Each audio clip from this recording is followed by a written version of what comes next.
Thought of the day on Premier.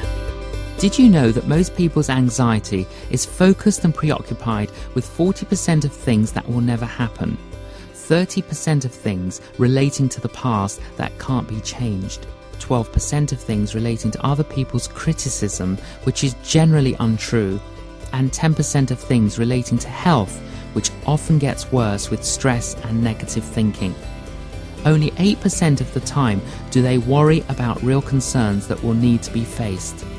So, if only about 8% of the issues of our lives really turn out to be something, why is it that we spend so much time worrying and being anxious and stressed about all the rest? I like what Arthur Rank did. He decided to do all his worrying on one day each week. He chose Wednesdays. When anything happened that gave him anxiety and annoyed him, he would write it down, put it in his worry box, and forget about it until the following Wednesday. The interesting thing was that, on the following Wednesday, when he opened his worry box, he found that most of the things that had disturbed him the past week were no longer issues of concern, so it would have been useless to have worried about them in the first place.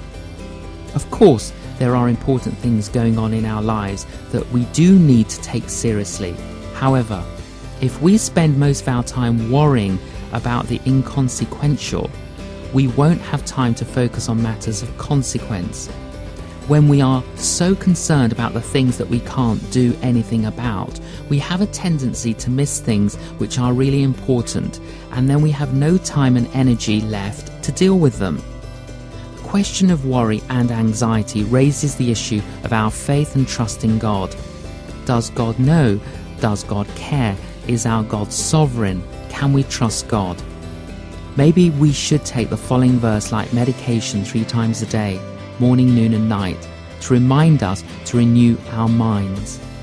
Do not be anxious about anything, but in everything, by prayer and petition, with thanksgiving, present your requests to God, and the peace of God, which transcends all understanding, will guard your hearts and your minds in Christ Jesus. May you know the Lord's shalom all around the compass and the clock.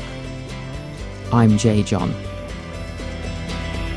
Thought of the day on Premier.